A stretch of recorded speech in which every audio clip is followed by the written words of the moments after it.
At kaugnay pa rin po ng gulo sa Israel, nasa linya po ng telepono si DFA Assistant Secretary Paul Cortez. Sir, good morning po sa inyo. Si Audrey Goriseta po ito, kasama po si Dean Querer ng Rise and Shine Pilipinas. Magandang umaga din po sa inyo lahat sa mga nakikinig at nanonood po. Yes, Asek, kamusta na po yung ating mga kababayan sa Israel? Meron na po bang humihingi ng tulong sa DFA na gustong umuwi sa Pilipinas? Meron naman pong mga nakikita natin na nasa media na humihingi ng tulong at mga lumalapit sa embassy po natin.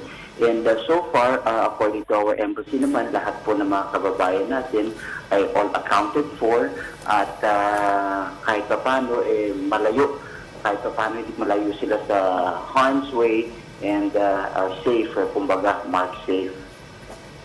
Okay, Asek, all accounted for. Sa ngayon po ba, ilan po ba yung mga kababayan natin na nandun sa may bansang Israel? Mga 30,000 po, 30,500 ang mga kababayan natin na nandoon. Pero karamihan sa kanila ay nakatira sa northern part ng Israel, sa Haifa, sa Tel Aviv, at you're looking at about 70% nakatira doon. Konti po lamang ang nakatira sa Southern District, the one that is adjacent to Gaza Strip. Mga 500 lang po. Ito nga po yung sinasabing may mga students tayo na nag-aaral ng agro studies program sa area na yan. Pero lahat po yan ay all accounted for. Meron din po kasi mga lumabas na Twitter photos, pero hindi pa naman verified kung Filipino nga ang mga ito. Although the Thai Foreign Ministry had already come up with a statement about that po. Okay, Asek, of course, hindi natin maiiwasan na yung mga kaanak dito na mga Pinoy na nasa Israel, nag-aalala po. Ano po ba yung kuwento? Ano po ba, batay sa inyo pong monitoring, yung sitwasyon sa Israel ngayon? At madalas naman talaga nagkakaroon ng kaguluhan dyan sa bansang yan, pero ito po ba'y nanganganib na magtagal? Well, according to the state of Israel, they're in a state of war. At talagang gusto nilang masugpo itong yung pananakot na nangyari in the past couple of hours. Lalong-lalo na the Hamas caught the Israeli forces by surprise. And sa ngayon, marami pong mga kababayan natin ang nandoon sa Israel. Pero meron din tayo mga kababayan, konti lang naman in Gaza, about more than less than 200. And syempre, inaalala natin lahat ng sitwasyon, especially looking into the safety ng mga kababayan natin, both in Israel, but also in the West Bank, at saka in Gaza. Okay. Asek Cortez, magandang umaga po sa inyo. Diane Querer po ito. Asek, I know you're monitoring po yung sitwasyon doon sa Israel. Sa inyo pong monitoring, ilan na po yung naitala, sir, doon na namatay dahil po sa kaguluhan pong ito? Several hundred ang mga namatay mo from the Israeli side and equal or even a little bit more from the Palestinian side. So as we can see, itong gerang ito, hindi lang Israeli ang tinatarget, pati na rin yung mga Palestinians, mga retaliation attacks. And syempre, para sa atin mga kababayan na nakatira doon, it's a little worrying. Pero syempre, nakatutok at monitored ng lahat ang ating embassy in Tel Aviv, pati na rin yung mga ibang embassy natin beside it. Andyan po ang ating embassy sa Egypt, andyan ang ating embassy sa Amman, at sa Beirut, magkakatabi po yan. Okay.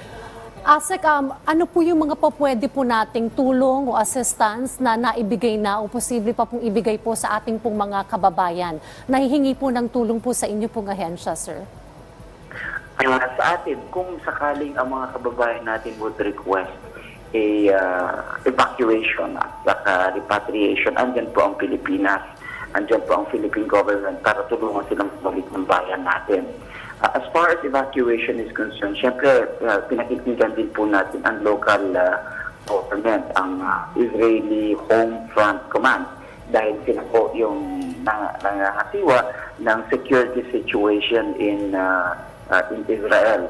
And kung anong sinabi nila, kung ano yung sa tingin nila mas makakabuti para sa hindi lang sa mga kababayan natin, mga Filipinos, pero pati na din sa lahat ng mga nationalities nandoon, yun na pong sinusundan natin. Kaya nakatutok at nakamonitor din ang ating embassy sa kung ano man ang sasabihin ng Home Front Command. And syempre, dinidisseminate natin ito sa mga kababayan natin all over. Okay. Asik, just in case mayroon tayong kababayan na gusto nang magpa-repatriate o makauwi ng Pilipinas, wala naman pong magiging problema sa pagpapauwi po sa kanila anytime they can go back here sa Pilipinas. Of course, wala pong problema yan dahil we will do our best to let them come home. Siyempre, for now, I think we also need to monitor the flights going out of Tel Aviv, of Israel, especially mga commercial flights na yan. And, but all they need to do is send a message sa ating embahada. Meron pong FB, Messenger, yung Philippine Embassy in Israel, at saka meron din mga emergency contact numbers na pwede natin mapadala ng WhatsApp messages. Siguro panghuli na lamang pong mensahe po, Asik Paul Cortez, sa ating pong mga kababayan sa Israel at maging sa mga pamilya po nila, sir. Salamat po. Mga kababayan po natin, kung meron po tayong mga kamag-anak o mga kaibigan na nagtatrabaho sa Israel, huwag po kayo mag-alala. Andiyan po ang ating Philippine Embassy in Tel Aviv, in Israel. At syempre ang DFA at ang buong government agencies na nagmamonitor at nakatutok sa kung ano man sitwasyon natin doon para make sure na yung mga kababayan natin are safe and maprotektahan yung well-being nila.